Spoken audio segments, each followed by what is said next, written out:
So first to start off with, what I was finding was is there's a lot of early research.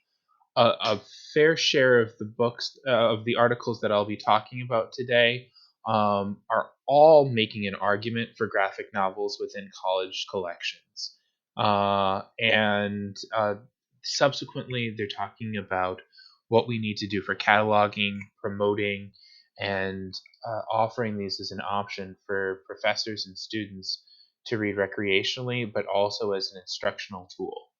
Um, to begin with, Fee 2013 mentions some of the earlier works. So, for example, Scott's comic book librarianship. It's offering a lot of the principles about how to do basic cataloging, and also it's making an argument for how to find the most solid editions of some of these comics. Uh, you may or may not know, they're often published on a very soft paper, and if you want to keep them and have them more permanent, you can buy book editions of them or other things. So that's part of it. Goldsmith in 2005 wrote a book called Graphic Novels Now, and one of the most interesting things that came up about that was is he gives four different levels of organization about how to put graphic novels within libraries. The first one is that you make a separate area, keep the original cataloging call numbers. The second one is that you take them, for example, Mouse or Joe Sacco's work, Safe Area Gozare, and you put them where they're supposed to be within the regular call number.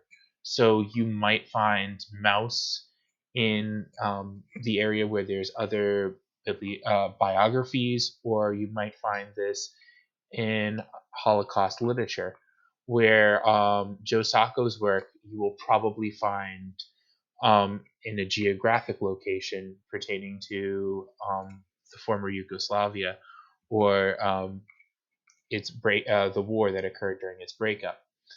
The other option is that you have a separate area. The third option is you have a separate area and you have its own categorization system. And then the fourth one is that it is free and independent of all of the library collections system.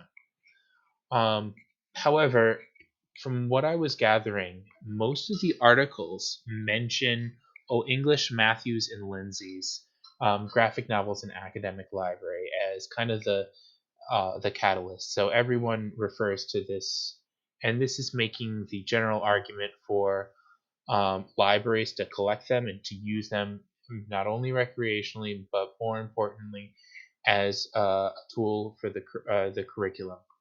Um, in this system, they use the Library of Congress's classification system, and they say PN 700 and 6790 range is where these should go. However, he readily identifies some issues. For example, long-standing series. So apparently, Love and Rockets is one that I'm not very familiar with. Also, American Splendor.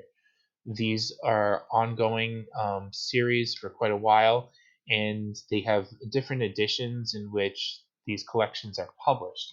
That can become tricky. He mentions uh, the Sin City series. They don't have volume 1, 2, or 3. They have just different names. So what do we do in that? And often the serial order can be changed. And how do we reflect that within our cataloging? The other one that comes up early is Gulibuizi's one, which is arguing about the aesthetics. And this is much more focused on a college with a large graphic design and the arts. So she's looking at it less as a curricular tool and more as building a collection for the artwork itself. And one of the things that I thought was very powerful, which is why I included is she would often take a lot of these books out and place them on the table, because one of the big appeals to these books, as you well know, is you take a look at them, you see them, and you are intrigued and you want to pick it up and read it. Um, for the philosophy for beginners book below, I think one of the arguments that O. English, Matthews, and Lindsay was making is that imagine you got this book. You knew that you had to take a philosophy book. You have 10 books in there. You've got your Plato's Republic.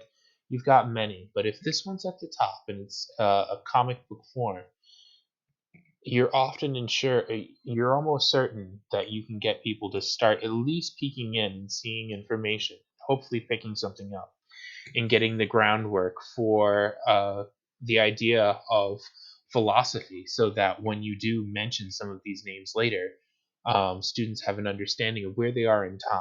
So this was one of the books that I picked up, kind of worried that I was going to be going to college not having any appreciation or background in philosophy. And I collected a lot of these books for the simple topics. And they make other topics like epigenetics and relativity and quantum theory just a little bit more accessible. So I think there's a power in that to explain things that are difficult.